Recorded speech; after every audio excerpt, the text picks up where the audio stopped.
네, 안녕하세요. 날씨가 폭염주의보가 내리고 많이 덥습니다. 건강 유의하시기 바라고요. 제가 오늘 또 좀 간증 시간이라서 산뜻해 보이려고 머리를 깎았는데 이 새로운 그 미용사를 만나가지고 너무 짧게 깎은 것 같죠? 올해 제 나이가 몇 살이라고 생각하시든지 올해 이제 40에 접어들었습니다. 그 인생이 강건하면 80이라고 했는데 벌써 그 인생의 반을 살았고 40입니다. 그 북부 성도님들의 그 연령을 볼 때 제 나이가 사실은 굉장히 젊은 축에 속하고 또 제 자신을 돌아볼 때 그 많이 부족한 면이 너무 많죠. 근데 이번에 그 집사로 섬기라고 선거하신 것이 그 젊을 때부터 허리를 동이고 그 장로님들이 계실 때 잘 배우라고 이런 뜻에서 이렇게 선거해 주시지 않았나 하는 생각이 많이 들게 되고요. 그래서 그런 뜻으로 제가 받아들이고 그 순종하는 마음으로 이 집사의 일을 하기로 마음을 먹었습니다. 그래서 주님이 허락하시는 한 주님이 맡겨주신 한 그 최선을 다하고자 하는 마음은 있습니다. 욥기 그 23장 8절부터 10절까지 읽도록 하겠습니다. 구약 784페이지고요. 욥기 23장 8절부터 10절 말씀입니다. 제가 읽겠습니다. 그런데 내가 앞으로 가도 그가 아니 계시고 뒤로 가도 보이지 아니하며 그가 왼쪽에서 일하시나 내가 만날 수 없고 그가 오른쪽으로 돌이키시나 배울 수 없구나. 그러나 내가 가는 길을 그가 아시나니 그가 나를 단련하신 후에는 내가 순금같이 되어 나오리라. 우리의 인생을 하나님의 말씀은 지혜로우셔서 그 세 구절에 함축해서 담고 있다고 생각을 하는데요. 그 때로는 그 인생을 살아가면서 주님이 그 없으신 것 같은 그런 생각이 들 때도 있지만, 하지만 항상 주님은 같은 자리에 계셨고, 그리고 저와 이렇게 동행하신 그러한 삶을 쭉 볼 수가 있었습니다. 그 제 아내가 저희가 한 4번 만나고 결혼 결정하고 결혼식을 올렸는데요. 이 말씀을 보고선 본인의 삶을 그 주님과 그 여보 당신께 맡기겠다 하면서 이 말씀을 가지고 이제 결혼을 승낙했는데, 참 제가 그 부족한 면이 많고 하는 일이 또 신경이 또 많이 쓰는 일이라서 예민하고 민감할 때가 많아요. 근데 그런 약간 짜증스러운 말이나 그런 것들을 아내가 잘 받아주고, 그리고 제가 이제 농담으로 그러죠. 그 말씀 갖고 했기 때문에 주님이 단련시키시는 거다. 서로 이렇게 단련되면서 이렇게 주님을 그 배워가는 그런 삶을 살고 있는 것 같습니다. 먼저 이렇게 저를 어릴 때부터 보신 분도 계시지만 그렇지 않으신 분도 계시기 때문에 제 개인의 삶에 대해서 간략하게 말씀을 드리고, 또 주님이 어떻게 또 인도하셨는지, 집사로 그 인턴 과정이 있으면서 어떤 생각을 했는지 나누려고 합니다. 저는 그 친가 외가 식구들이 굉장히 많습니다. 지금 북부교회 저희 그 어머님 그 외가 쪽 가족이 굉장히 많은데 친가 식구들도 많고, 제가 거의 그 김포에 거기는 시종 마을이 많아요. 그래서 주변에 신씨들이 거의 뭐 설날 명절 때 되면 10촌까지 같이 모이는 그런 환경 속에서 살았습니다. 그래서 부모님이 장손으로서 하는 역할도 많이 받고, 아버지 어머니가 큰 형님 그리고 큰 며느리로서 하시는 것들을 어릴 때부터 보고 자랐습니다. 그리고 많은 친척들이 너는 제일 큰 아들이니까 네가 동생들을 어떻게 돌봐야 돼, 그거를 거의 초등학교 저학년 때부터 듣고 살았던 것 같아요. 또 이제 외가 식구 쪽에서도 이렇게 사촌들이 저보다 나이가 어린 경우가 많았기 때문에 그러한 얘기들을 많이 듣고 살았고요. 근데 지금 제 아들인 그 동현이 모습을 보면은 제 어릴 때 모습이 저랬겠구나 이런 생각이 듭니다. 제 수줍음도 되게 많았고, 그리고 이렇게 뭐 의지가 강하고 그러지 않은 저였는데, 제 아들내미 보면 항상 부모님 뒤에 숨어서 졸졸 쫓아다니고 뭐 시키면 쑥스러워서 맨날 숨어요. 그리고 제 기억으로 제가 아버지가 어디 친구분들과 놀러 가셨는데 그 노래를 시켰는데 안 해가지고 맞은 적이 있던 게 기억이 납니다. 여러 번 하라고 했는데 쑥스러워서 못한 거죠. 그랬는데 이제 아버지한테 혼난 기억도 있을 정도로 수줍음이 많은 사람이었는데, 어릴 때부터 좀 주님이 어떻게 인도하셨는지 모르겠지만 이렇게 계속 그 동생들을 돌보는 그런 책임감을 좀 부여하는 쪽으로 많이 인도하셨던 것 같고요. 성격은 그랬는데 제 적성을 이렇게 쭉 봤을 때 제 적성은 많은 분들이 좀 느끼실 거예요. 제가 막 사실 속정은 좀 있는데 겉으로 보기에는 좀 차갑게 보일 때도 있고 좀 삶이 좀 드라이해 보이고 좀 그렇잖아요. 그래서 제 적성이 보면은 대부분 행정과 뭐 관리자, 사업가, 그리고 이제 뭐 계획하고 조직하고 그리고 설계하고 이런 쪽의 적성들이 항상 나오는 사람이었습니다. 그래서 이쪽이 내가 맞고 또 그런 것들을 할 때 이게 즐거운 그런 모습들을 많이 볼 수가 있었고요. 어릴 때는 제가 가까운 그 일반 교회 그 어머니를 따라서 누나와 함께 다녔었는데, 북부교회 이제 어머니가 좀 더 일찍 오셨고 옛날 동대문 교회죠. 그리고 저는 중학교 2학년 때 그 여름 캠프 아직도 머릿속에 있습니다. 그때 지광 형제님도 주일학교 학생회 같이 모여서 막 하고 그랬던 게 기억이 나는데, 그때부터 25년 동안 저는 여기 모임을 떠나지 않았습니다. 군대도 그 공익근무원을 하는 바람에 북부교회를 뭐 한 반년 이상 떠난 적이 없던 것 같습니다. 그래서 지금까지 계속 25년간 북부교회에 몸담고 있습니다. 저는 그러니까 꿈이 없던 청소년기를 보냈던 것 같습니다. 지금 청년들이나 아니면 청소년들도 많이 그런 것처럼 저는 어릴 때 애들한테 이제 뭐 되고 싶니? 그러면 옛날에 저희 때는 대통령 아니면 과학자 이런 거였거든요. 근데 저는 항상 그냥 아무거나요 그랬던 것 같아요. 그래서 예? 커봐요 알죠? 그러겠대요. 그러니까 특별한 어떤 목적의식, 삶의 목적의식과 그런 꿈이 있지는 않았습니다. 근데 제가 중2 겨울, 그러니까 중3으로 넘어갈 때쯤에 김선호 형제님이 한국에 잠깐 들어오셔서 호주 지혜로 훈련 마치시고 태국으로 가시기 전에 저희 학생 캠프 맨 마지막 날 잠깐 동안 교제를 나누신 적이 있으세요. 근데 그때 그 인생이 별게 아니고 그 주님께 쓰이는 인생이 최고의 인생이다, 그러한 간증을 남기셨는데 뭐 30대, 40대, 50대, 60대를 얘기하시면서 그 마음에 이렇게 화답이 되는 거예요. 정말 인생이 별게 아니지, 뭐 금방 나이 먹지. 그때부터 좀 약간 멀리 좀 보고 좀 놓치는 것 같다는 얘기를 많이 들었는데, 인생이 별게 아닌데 그 한 가지 마음이 있었습니다. 특별한 꿈은 없었지만 인생은 진짜 별거 아니다, 하지만 가치 있는 삶은 살고 싶다, 이러한 마음으로 삶을 살았던 것 같습니다.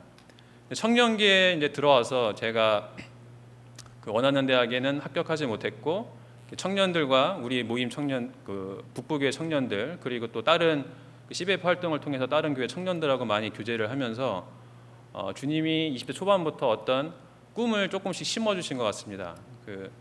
제가 제 나이 또래들이 그 모임의 1세대 일꾼분들 자녀들이 되게 많아요. 제 위아래로 많은데 그들과 교제하면서 참 그 일꾼들이 너무 어렵게 그 주님을 위해서 모든 것을 희생하고 살았는데 그 아이들은 정말 마음이 힘들어 있는 거예요.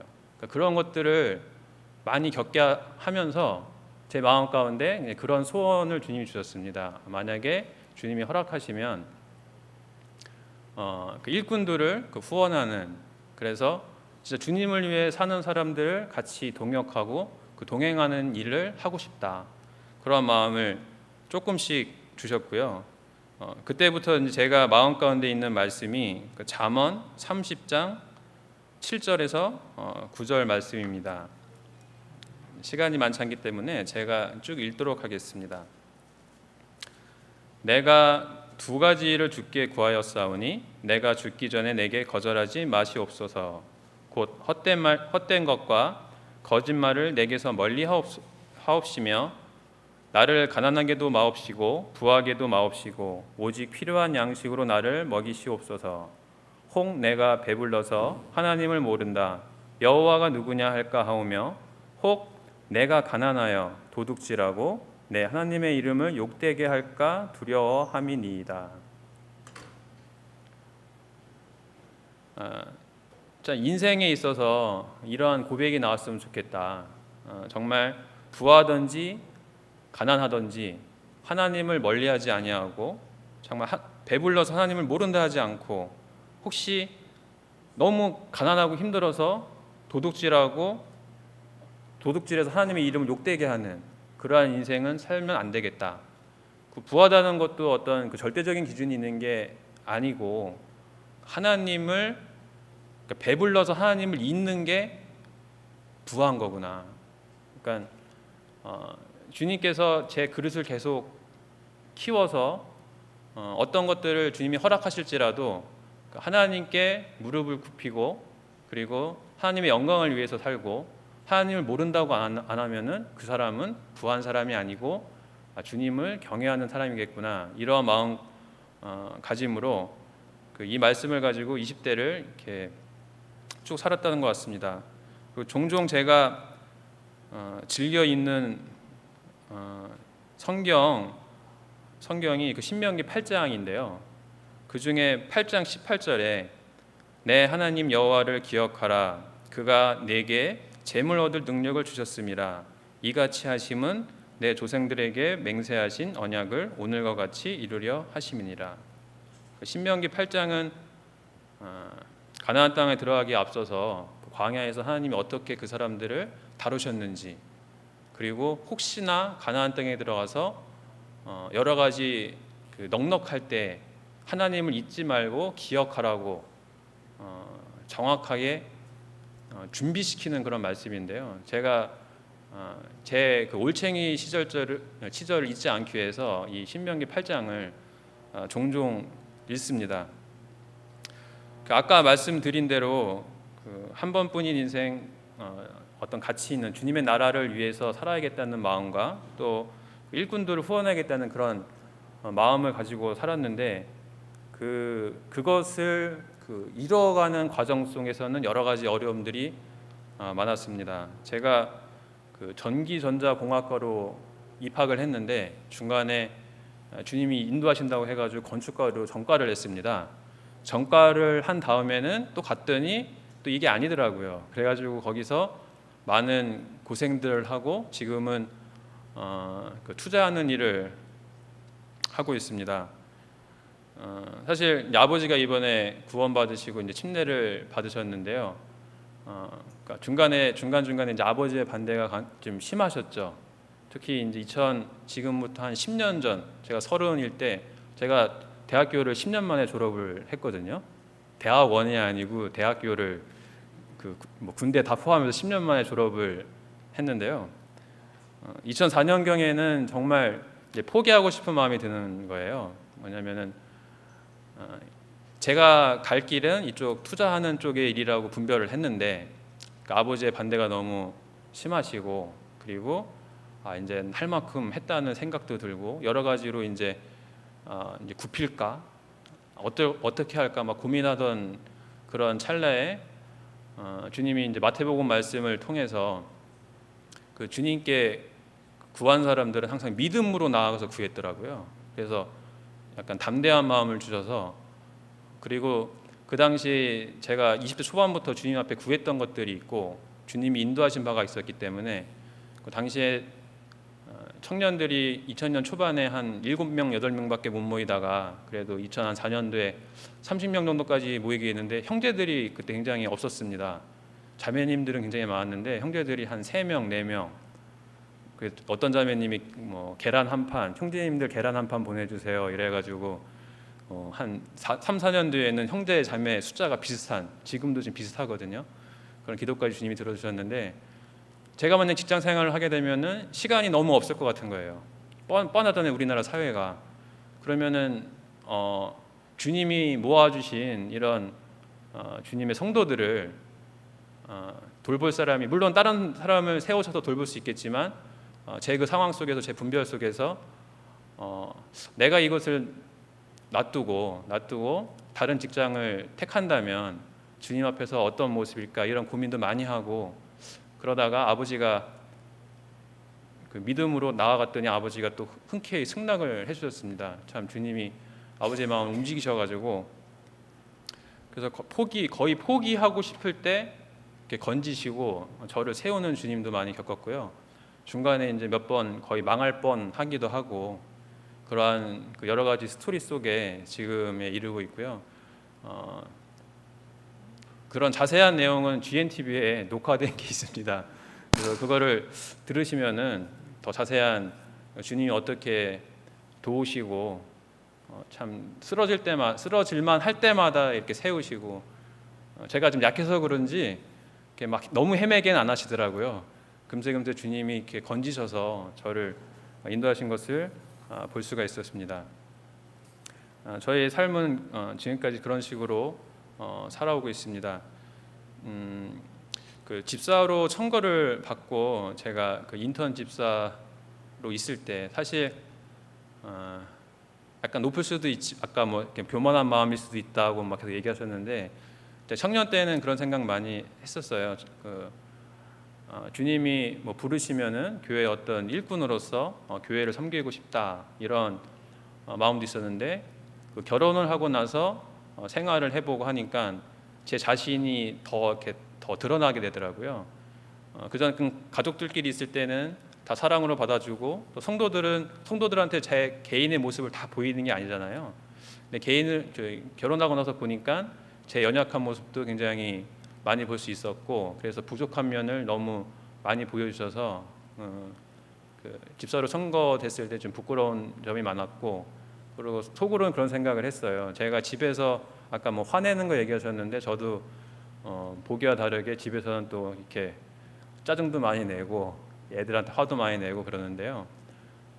선거된 후에 화를 안 내면은 오케이 할 수도 있겠다. 근데 뭐 아닌걸요. 뭐 바로 며칠 만에 그게 이제 넘어지는 그런 모습들을 보고, 그리고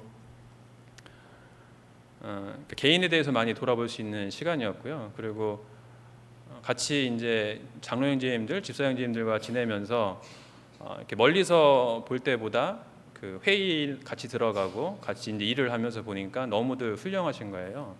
그리고 성도님들을 정말 많이 사랑하시고, 그리고 제 안에 성도님들을 저렇게까지 사랑하는 좀 사랑이 부족하다. 그러니까 그런 것들을 이렇게 많이 돌아보게 하는 기간이었습니다. 그러면서 그리고 지금이 주님의 때인가.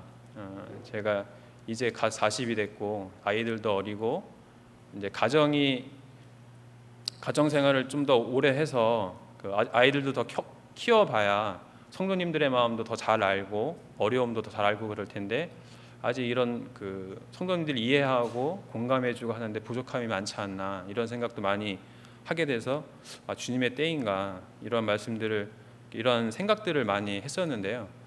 제 아내와도 이런 교제를 많이 했는데, 그러니까 왔다 갔다 해요, 둘 다. 주님이 인도하시며 순종함으로 할 수도 있겠지 하다가도 아직 아니야, 우리는 아직 안 돼, 뭐 이러다가도 이렇게 많이 왔다 갔다 했는데, 그 마지막엔 장로님들과 교제하기 전에는 아직은 주님의 때가 아니지 않을까, 하지만 장로님들이 그래도 했으면 좋겠다는 권유를 하시면은 순종하는 마음으로 하겠다, 그런 마음으로 갔는데, 장로 형제님들이 참 위로가 되는 말씀들을 많이 해주셨습니다. 누구나 다 부족하다 그러시면서, 제가 이제 그 부족함과 할 수 없음을 얘기했을 때 장로 형제님들이 본인들이 오히려 자격이 안 돼서 놔두셔야 된다는 거예요. 그러면서 우리가 다 부족하기 때문에 서로 한 사람이라도 더 함께 이 일을 감당해야 되고 부족한 면을 채워야 된다, 이러한 말씀들을 계속 반복적으로 해주셔서 많은 격려가 되었고요.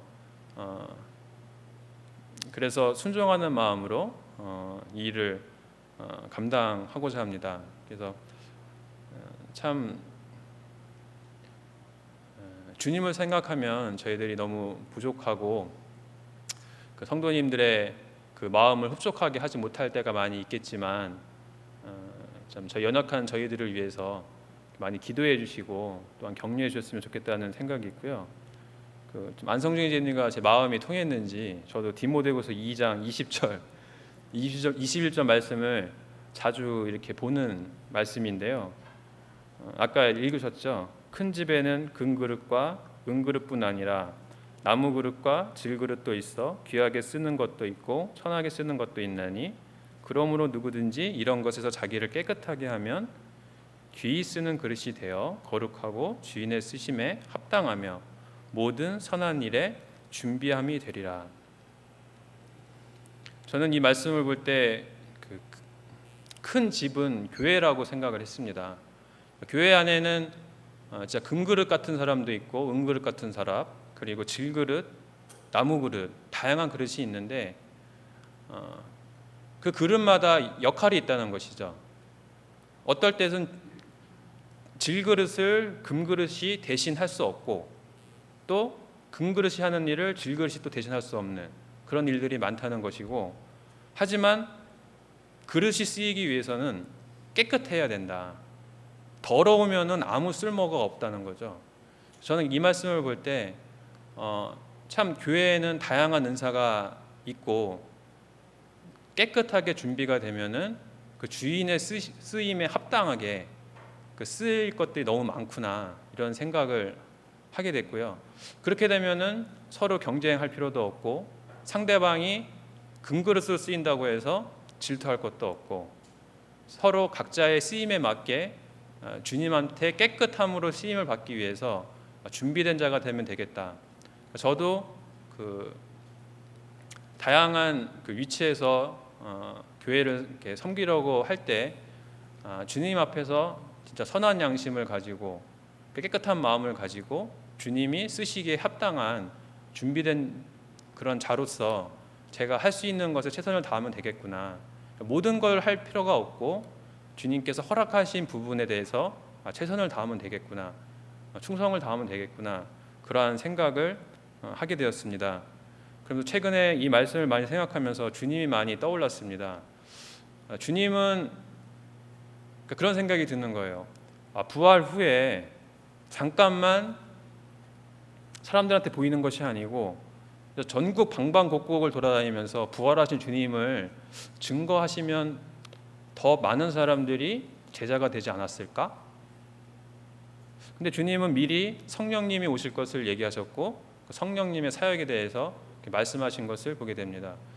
주님은 정말 겸손하셨기 때문에 아버지가 하신 큰 그림 안에서 본인의 감당할 역할만 충성스럽게 겸손한 마음으로 하나님의 뜻에 순종하셨던 모습을 보면서 저도 그러한 주님의 모습을 닮아서 제 분량에 과하게 할 필요도 없고, 그리고 분량이 있는데도 게으름으로 불충성하는 그런 모습을 보이지 않고 그런 저 자신과 저의 가정을 잘 보면서 제 가정이 어떻게 주님께 쓰임을 받을까 고민을 하면서 하나님의 뜻을 잘 구해야겠다 이런 생각을 했습니다. 제가 느헤미야라는 인물을 좋아합니다. 제가 그분을 따라가기는 힘들지만 그 성향과 성격이 좀 비슷한 면이 많이 있는 것 같아요.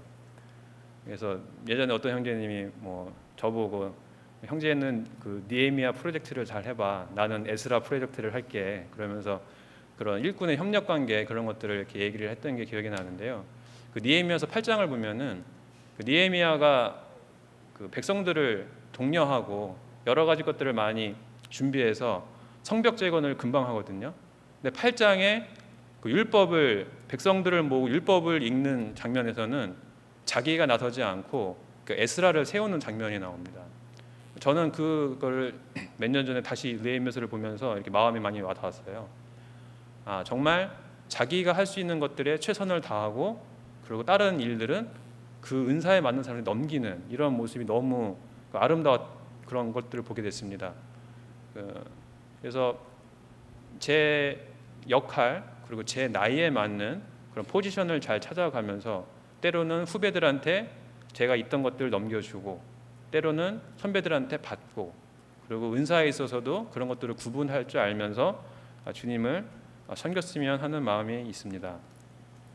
마지막으로 에베소서 2장 20절부터 22절 말씀을 이건 다 같이 한번 보도록 하겠습니다.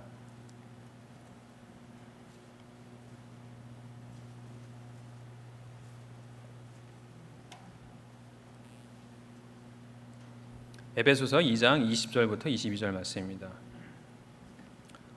너희는 사도들과 선지자들의 터 위에 세우심을 입은 자라. 그리스도 예수께서 친히 모퉁이 돌이 되셨느니라. 그의 안에서 건물마다 서로 연결하여 주 안에서 성전이 되어가고 너희도 성령 안에서 하나님이 거하실 처소가 되기 위하여 그리스도 예수 안에서 함께 지어져 가느니라.